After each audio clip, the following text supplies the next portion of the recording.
In the world of grappling, a submission isn't just a move, it's the final word in a physical conversation. It's the checkmate on the human chessboard of Brazilian Jiu-Jitsu, a profound statement of control and technique. But with dozens of chokes, arm locks, and leg attacks, where do you even begin? How do you tell a Darcy from an Anaconda, or understand why a heel hook is so feared? In the next few minutes, we're going to pull back the curtain on the most powerful and common submissions that form the core of Brazilian Jiu-Jitsu. This is your ultimate guide to the devastating chokes and joint locks that win fights. We'll break down the fundamentals taught on day one all the way to the advanced attacks you'll see in world championships. Armbar. The armbar, or Jiu-Jitsu, is one of the most fundamental submissions in all of Jiu-Jitsu. Its mechanics are clear and direct. The goal is to hyperextend the elbow. You isolate an arm, position your hips as a fulcrum directly under their elbow, and use your legs to control their body. You control their wrist, thumb pointed to the ceiling, and finish by raising your hips. The pressure threatens to bend the elbow the wrong way. It can be attacked from almost anywhere, making it one of the most versatile joint locks in the art. Triangle choke. The triangle choke is maybe the most iconic submission from the guard. It beautifully embodies that jiu-jitsu principle of using your whole body to isolate one part of your opponent. You trap one of their arms and their head between your legs, locking them in a figure four. The power comes from this structure. Your thigh presses against one carotid artery, while their own shoulder is driven into the other. By squeezing your legs and pulling down on their head, you create an immense pressure that shuts everything down. Its beauty is in its versatility. You can set it up from closed guard, open guard, or even from the top. It's a perfect example of turning a defensive position into a fight-ending attack. Arm triangle choke. The arm triangle is a devastating submission that uses your opponent's own body against them.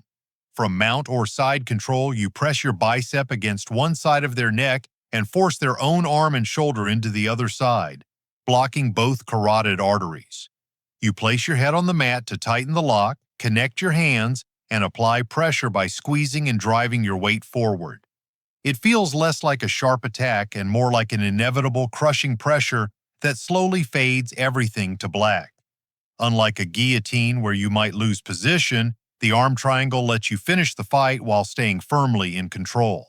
Americana. The Americana, or key lock, is a powerful shoulder lock usually applied from side control or mount. It's a figure four lock that over-rotates the shoulder.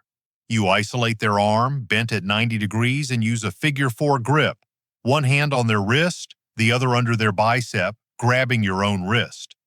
This gives you incredible leverage. To finish, you lift their elbow and slide their hand down, as if painting the mat with their knuckles. The rotational pressure on the shoulder forces a quick tap. Kimura. The Kimura is the mirror image of the Americana and is one of the most powerful systems of control in Jiu-Jitsu. It was named after the legendary judoka Masahiko Kimura, who famously used it to defeat Helio Gracie. It uses the same figure four grip, but it rotates the shoulder internally, in the opposite direction. The pressure is applied by cranking their arm away from their body and up behind their back. That feeling? That's the Kimura. It's incredibly versatile and can be used to sweep, pass, or transition, making it a cornerstone of the art. Omoplata. The omoplata is another powerful shoulder lock, but what makes it unique is that you use your legs, much like a triangle. It's essentially a Kimura applied with your legs. From the open guard, you swing a leg over your opponent's shoulder, trapping their arm. By sitting up and rotating, you bend them over with their arm twisted behind them. To finish, you control their posture and raise your hips. The motion puts devastating rotational pressure on their shoulder.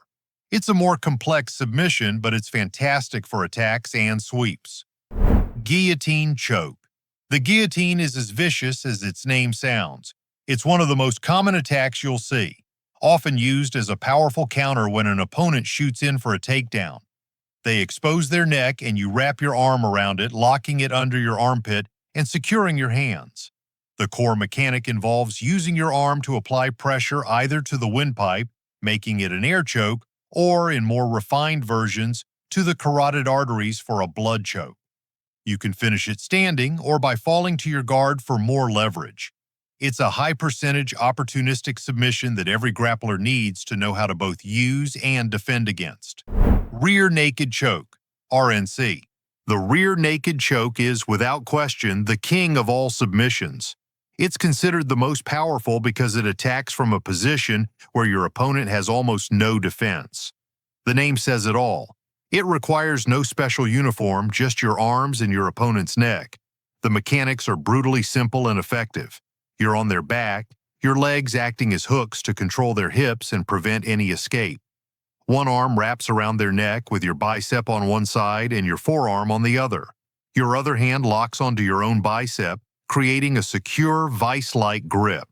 That final pressure comes from squeezing your arms and expanding your chest, compressing both carotid arteries. This cuts off blood to the brain, leading to a quick tap or unconsciousness. It's one of the first techniques you learn, yet it remains a staple at the highest levels of competition. That's the RNC experience in a nutshell. Mastering it isn't just learning a move, it's understanding the absolute pinnacle of positional dominance. North-South Choke. The North-South Choke is a powerful submission from the North-South position where you're chest-to-chest with your opponent facing opposite directions. This choke is particularly effective because your entire body weight is used to finish it. You wrap one arm under and around their neck, getting your bicep deep under their chin. Then you sprawl your hips back and drive your shoulder into their neck. It's a grinding, pressure-based submission favored by heavy top players. When it's locked in right, it feels like the weight of the world is collapsing in on your neck. Gogoplata. All right, now for something a little more exotic. The Gogoplata is a choke that surprises opponents because it uses a part of your body they'd never expect, your shin. From the guard, you bring your shin across your opponent's throat, usually from a flexible position like the rubber guard. You use your hands to pull your foot in, pressing the shin bone firmly against their windpipe. To finish, you just pull down on their head. It's a direct air choke and it is incredibly effective. While it's less common, it's a flashy and powerful weapon and a reminder that in Jiu-Jitsu, any part of your body can become a weapon if you know how to use it. Dart Choke. The dart choke, or Bravo choke, is typically applied from a front headlock or when an opponent is turtled. You thread one arm under their near arm, across their back, and under their neck, locking that arm with your other bicep. To finish, you squeeze your arms and sprawl your weight back. The Darcy uses their own shoulder to constrict one side of their neck, while your forearm constricts the other. It's a sneaky, versatile submission you can finish from the top or the bottom. Anaconda Choke. The Anaconda is the Darcy's sibling. It's applied from the same front headlock, but the grip is different.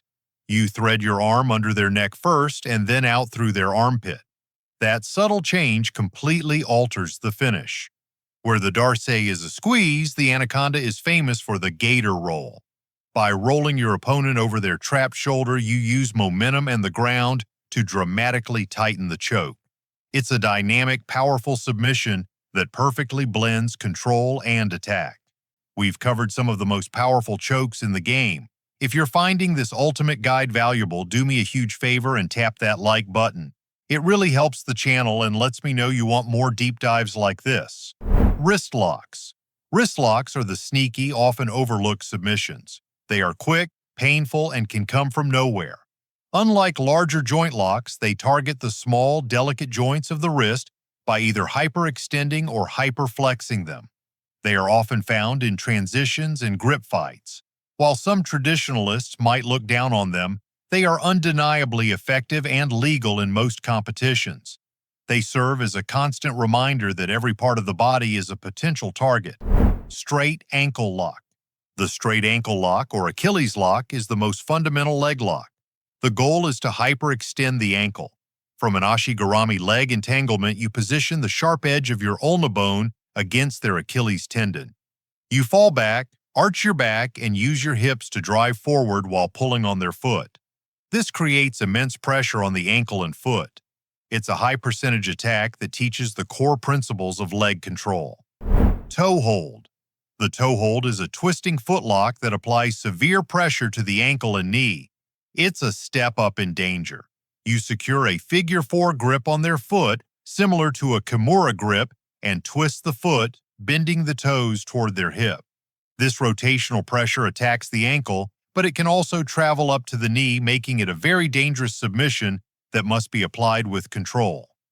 Knee bar. A knee bar is the lower body equivalent of an armbar. Its purpose is to hyperextend the knee joint.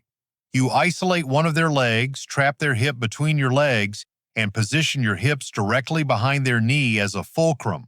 With their foot secured under your armpit, you thrust your hips forward. Because the knee is so vital and vulnerable, the knee bar is a submission that must be respected and tapped to quickly. Heel hook. The heel hook is widely considered the most devastating submission in Brazilian Jiu-Jitsu. For a long time, it was banned in most competitions, and for good reason. It targets the knee by immobilizing the leg and twisting the heel. This creates an enormous amount of torque on the ligaments of the knee. Unlike a straight joint lock where you feel the pressure build, the damage from a heel hook can happen before the pain even registers. That's why it's so feared. With the rise of no-gi, it's now a critical area of study. It is the ultimate equalizer, a submission that can end a fight against anyone in a heartbeat. So there you have it, a deep dive into the submissions that form the very fabric of Brazilian Jiu-Jitsu. From the crushing RNC to the devastating heel hook, each one is a testament to the art's core principles: leverage, timing, and control. Understanding these techniques is the first step. The next is to get on the mats. Whether you're a beginner just tying on your belt or an experienced grappler refining your game, the path to mastery is through consistent, dedicated training. These submissions aren't just moves, they are a language. The more you practice, the more fluent you will become. What is your favorite submission? Or which one are you most excited to learn? Let me know in the comments below.